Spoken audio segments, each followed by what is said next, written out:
Israel has started military strikes against Iran with devastating success. According to the Israelis, this is to prevent Iran from reaching the nuclear bomb.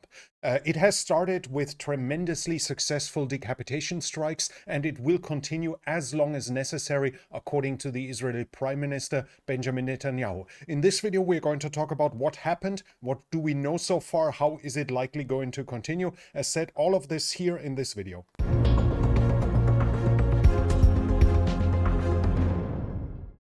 Now, Israel is voicing its concerns in regards to the Iranian nuclear program for as long as most of us can think. To exaggerate a little, it's over a decade that Israel again and again has said Iran is about to get the nuclear weapon. So why have they struck now? The negotiations with the United States or between the United States and Iran are still continuing. So why would they strike now? But at the same time, the US have demanded a complete stop of the enrichment of nuclear materials by Iran, and Iran has said this is unacceptable. So unless one side moves away from this fundamentally, there was not to be expected that there would be a solution to the issue. Then we have this year, we have Iran massively increasing, drastically increasing its uranium stockpile enrichment close to weapons grade, and they said the Iranian thing has incredible potential to become catastrophic, as the Iranians were working on getting the material to have the nuclear materials to create the bomb, as materials are the most difficult thing. Once they have the materials, they obviously need to create successful bombs out of it. And here it's important what we have here. Iran carried out implosion tests for nuclear weapons developments, says the IAEA. And that was a couple of days ago. Now, a simple nuclear weapon with the gun design is fairly easy to create, but it's difficult to employ, as Iran would basically need bombers to fly somewhere. But if they manage to create implosion bombs, they can make the bombs a lot smaller and thus much easier to use in this regard. And here, according to fresh reports, the Iranians were actually testing doing implosion tests that have only one reason and one reason only. This is to create nuclear weapons. But that wasn't all. The Iranians also proudly announced that they managed to test a ballistic missile that has a capability of 2 tons. This is at least twice as much as most of their other missiles, which means the warhead can be bigger, and thus a less miniaturized nuclear bomb will fit in it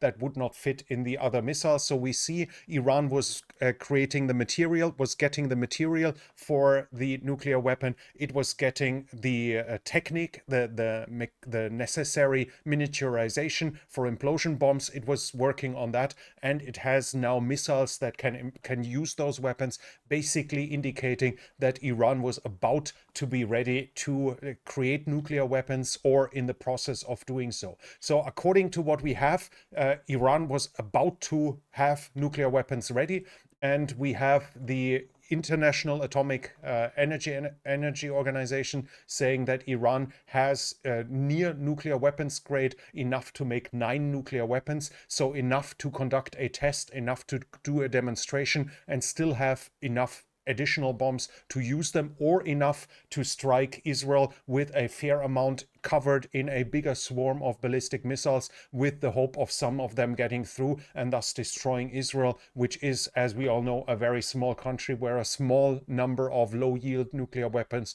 will already be completely devastating. The negotiations thus with the US were in the process of failing.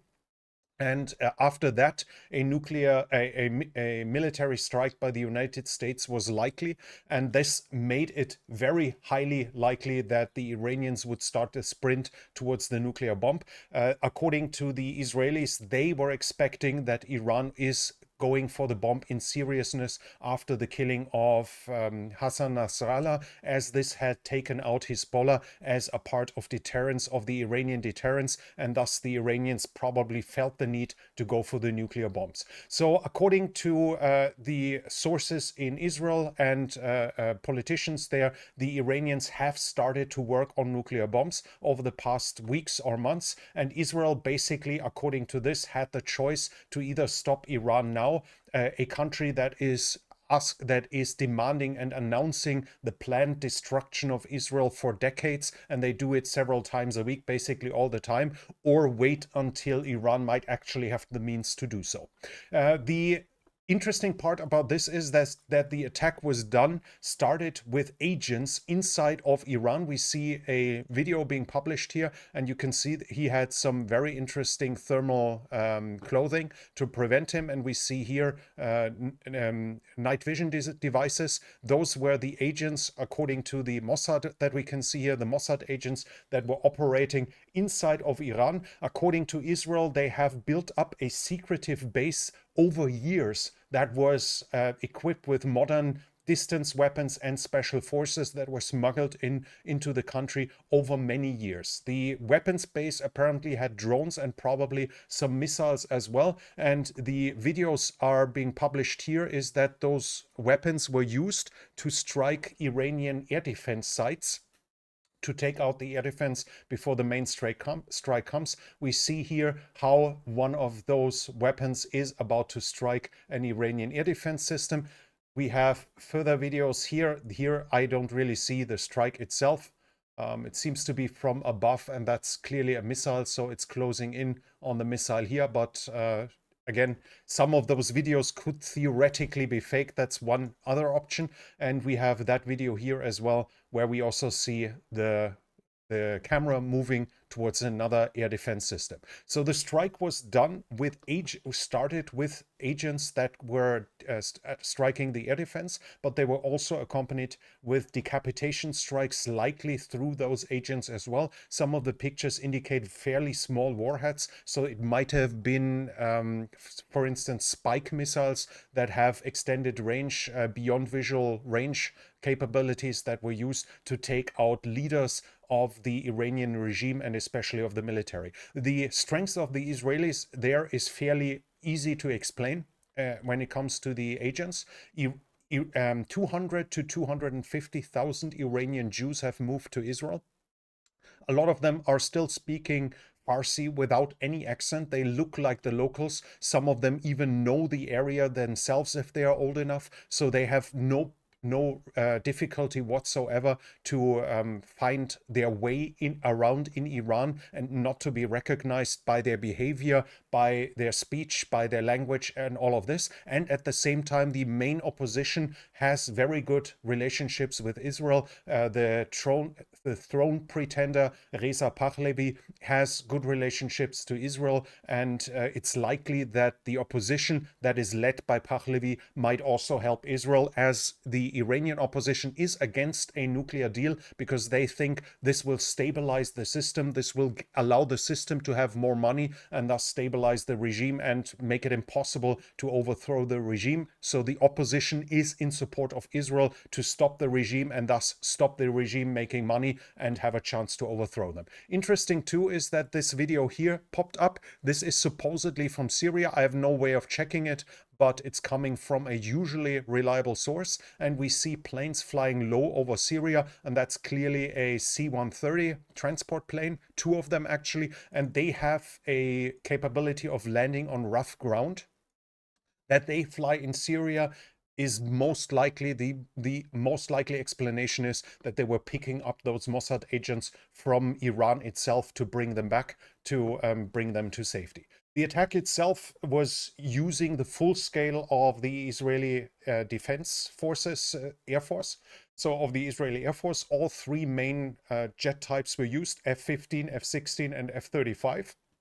In part, it seems like air-launched ballistic missiles were used, but some of them showed the targeting pods for Popeye, which we see here, a air-to-surface missile with 78 kilometers of range and a big warhead, so it was likely used here as well.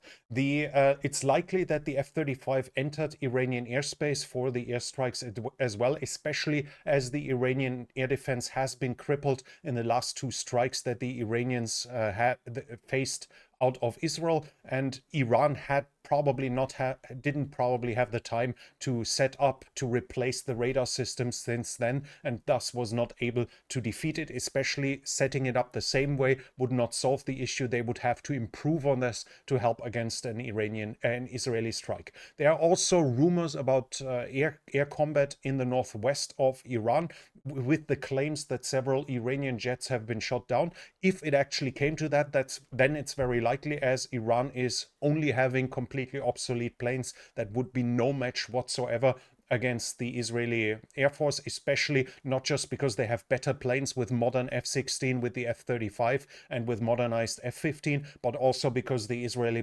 pilots are highly experienced and among the best in the world. This is unconfirmed yet, though. I have not seen any evidence that air combat has actually happened, but we do see that the Israelis use the fact that they have taken out the Syrian Air Force and the air defense since the fall of Assad, and combined with the fall of Assad. This is a video showing an Israeli F-16 being refueled over Syria. This was filmed inside of Syria, showing that the Israelis were capable of using the airspace of Syria without any problem.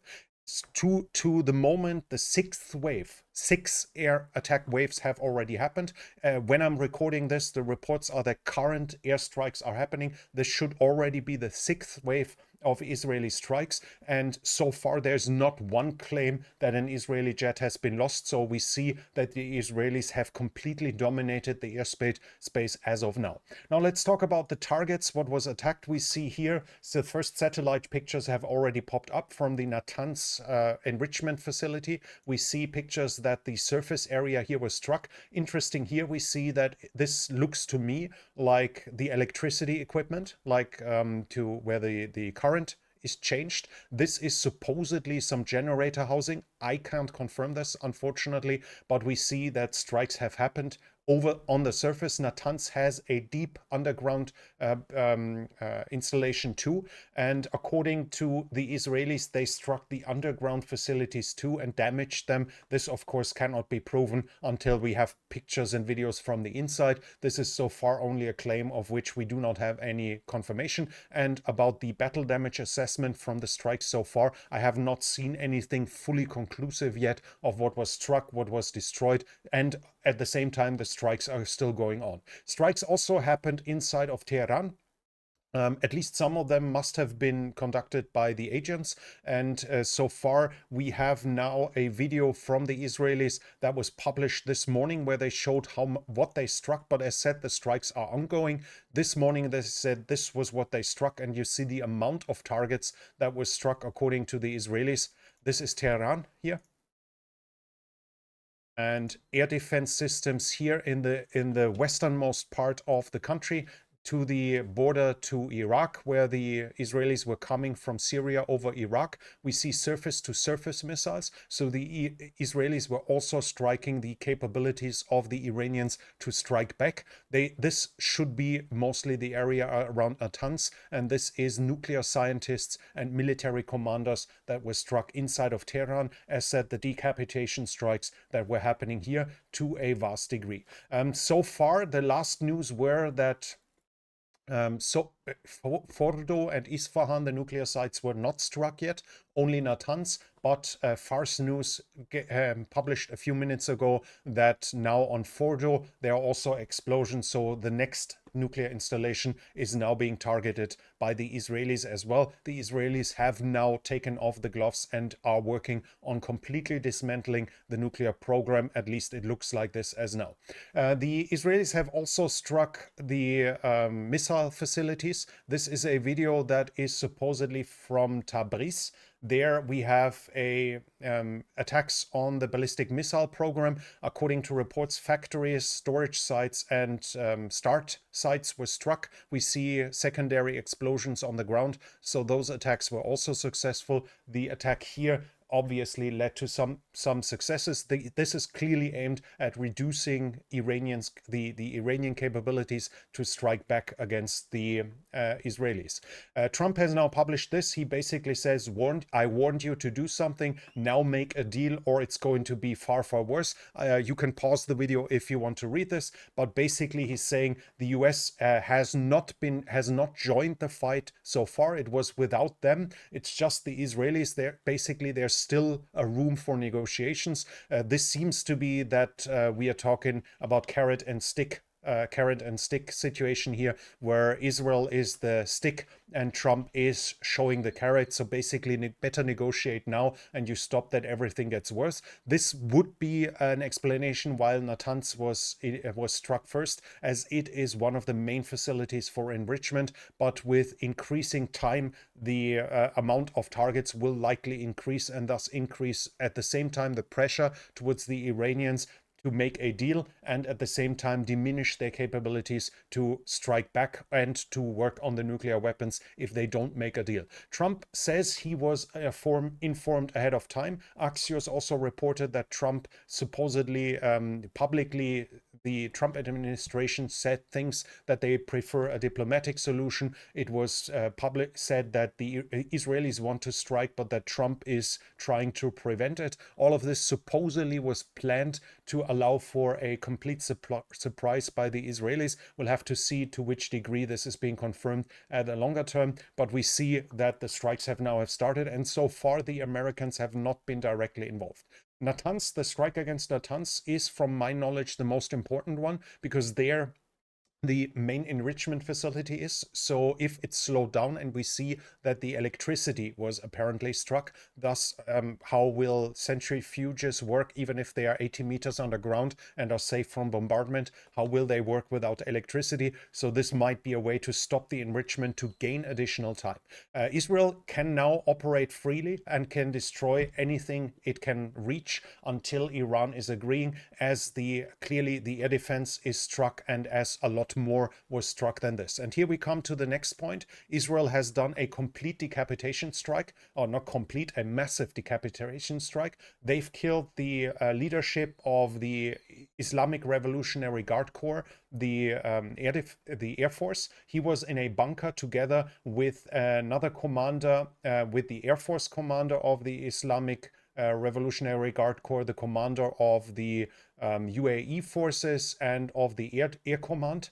All of them were in this place, basically taking out the command that would order a counterstrike against Israel. They were in a command bunker and the Israelis destroyed it. The Israelis also killed the chief of staff of the Iranian regular armed forces. They killed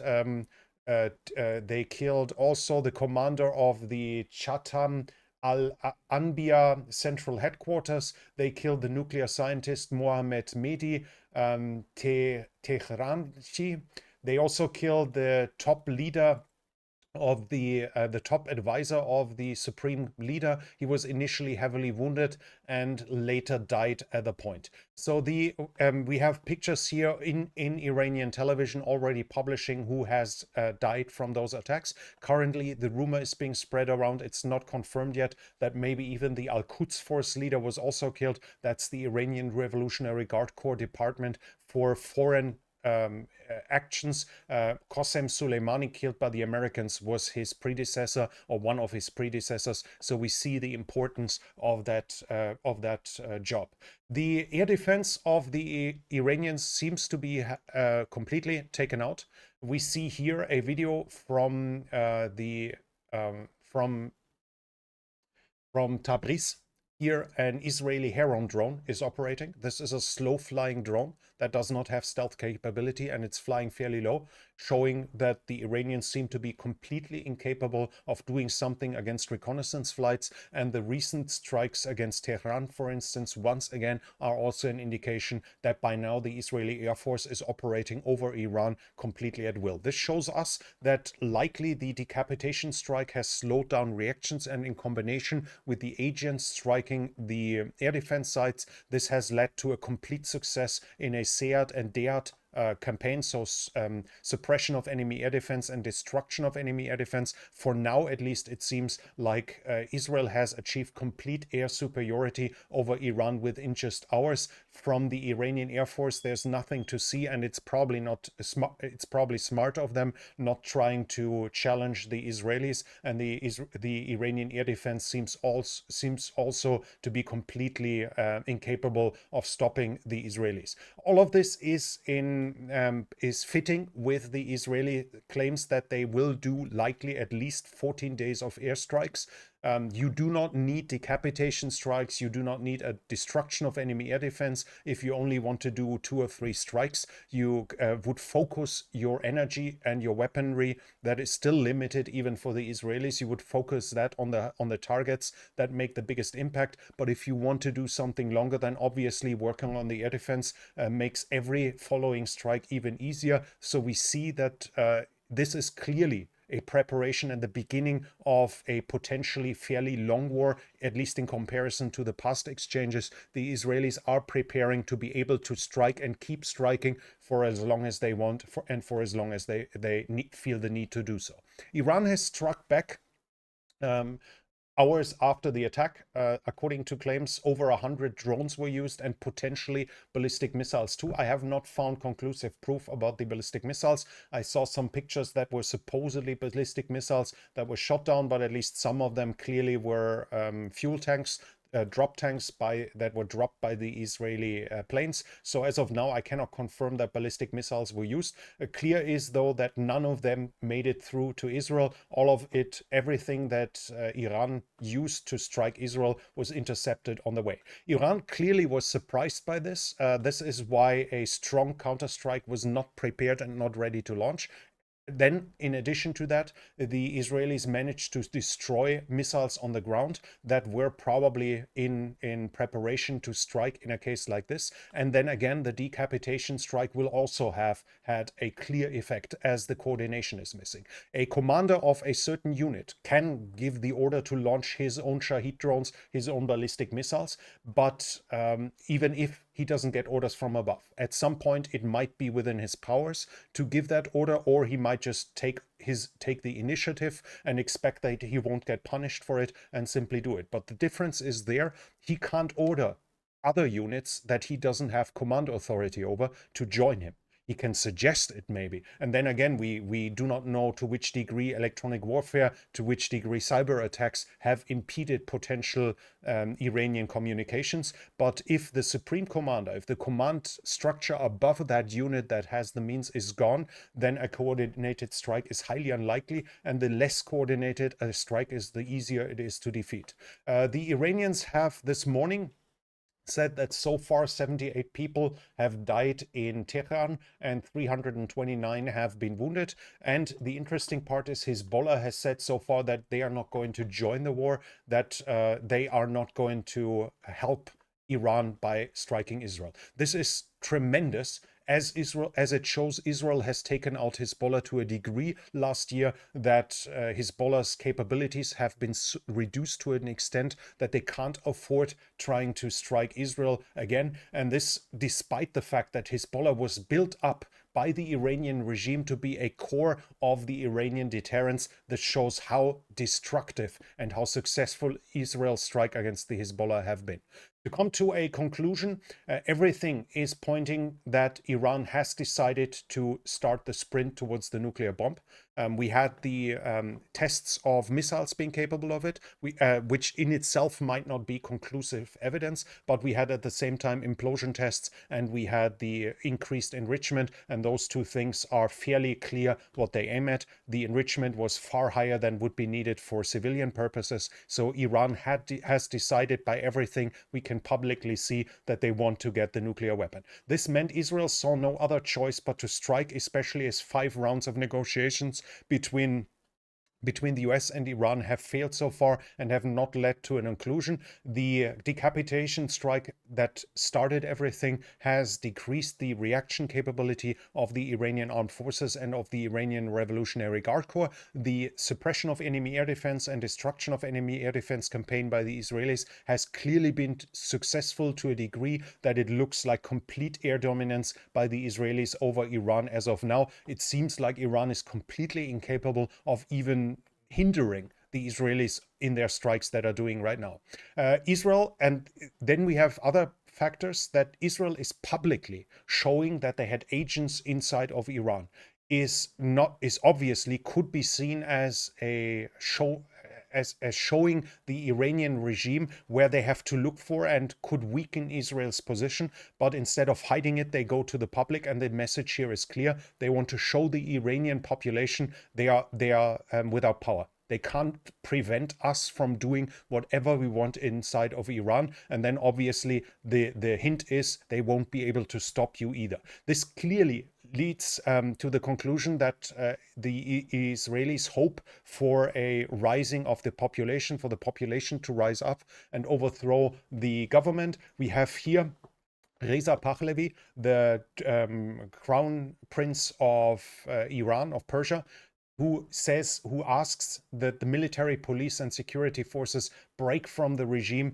and help with the people. So the central person of the Iranian opposition is publicly calling for the armed forces, for everyone in uniform, to switch sides and to overthrow the regime. Iran will, no doubt, that Iran will strike back. The first counterstrike has been embarrassing, almost embarrassing. It has been completely useless. This does not mean that additional strikes will be as useless as the first one, but here the air dominance by Israel will make it very difficult for the Iranians to concentrate forces to be able to overcome the Israeli air defenses. They need a huge number of missiles and of drones started at the same time, whereas as of now, Israeli jets operate over all of Iran in addition to drones. So taking those missiles out of their underground depots, setting them up for launch without them being struck seems fairly unlikely, especially in numbers that are enough to saturate the Israeli air defense to successfully do a strike against Israel. This makes it much, much easier for the Israelis to defend. This is not a 100% guarantee. If enough is being thrown at them, at some point some will probably still make it through, but this makes the likelihood of Iranian successes in counterstrikes much, much lower than it would have been before, especially as we can expect the US to help them. They have recently deployed 3 additional batteries of air defense, 2 Patriot batteries and 1 THAAD battery that helps against ballistic missiles. All of it was deployed in the region and will be able to help defeat Iranian strikes. Also, the USS Carl Vinson is still in place, the American aircraft carrier with its carrier strike group, and as we recently said here on the channel, the advanced precision kill weapon system that is basically designed to shoot down something like huge numbers of Shahid drones has been redirected to the Middle East and thus is available for the US Air Force in the region, and thus they are able to shoot down huge numbers of drones in one sortie. 50 and more can be shot down with one interceptor, with one jet, just in one sortie, and this will also diminish Iran's chances to successfully strike Israel. But still, for Iran, there's no more reason to hold back in its sprint for the nuclear weapon. As of now, it's clear, it's obvious that Iran will now go for the nuclear weapon. Nothing, no pretense, everything can be given up now. With the strikes now happening at the nuclear facilities, they will now try to get nuclear weapons as fast as possible. And the fact that they've taken out some electricity somewhere does not mean that Israel will be successful in stopping it. The Israelis have, as we talked, a saturation of intelligence agents inside of Iran, but that does not mean they will be 100% successful. So there's a sizable risk, and that's why the Israelis clearly were no longer willing to wait. Right now, the US are still trying to achieve a compromise, to achieve that Iran will give in to a certain degree by using the threat of Israeli strikes. But if that fails, if the US pressure on Iran doesn't lead to anything, to the end of the fighting and to Iran to give up its weapon program, in its nuclear weapon program, then it seems likely that US aid will probably be needed, especially to strike the deep underground facilities, as Israel simply doesn't have the planes to drop strong enough bombs to reach down to that degree, unless they want to slowly dig their way down with bunker busters, which is theoretically possible, but obviously takes a lot of effort. If the US are getting involved, and that's possible but not guaranteed, if they are getting involved, then attacks against the US bases around the Gulf would be likely. Iran has no reason to hold back at that point, and they have a huge arsenal of short-range missiles that are useless in a strike against Israel, and they can still use them against US bases in the Gulf. If that is happening, it might pull, or it will likely pull, the Gulf states into it, and this will likely lead to Iranian attempts to block the Strait of Hormuz, which should lead to a massive increase in oil prices. So we'll have to see how it continues. While the increase of oil prices will obviously be good for Putin, until that happens, it's a huge win for Ukraine as well, as even if the system struck inside of Iran, even if the missile struck might not have been directly aimed to be delivered to Russia, Iran is in no place to give anything to the Russians anymore. Instead, they will demand additional air defense, additional radars, additional aid from the Russians. And if the Russians are not delivering them, that will harm the relationships between the two states. So Ukraine will profit from those strikes as well. At least that's from what we've seen so far, unless, of course, the oil price would double or something absurd like this. Then, of course, Russia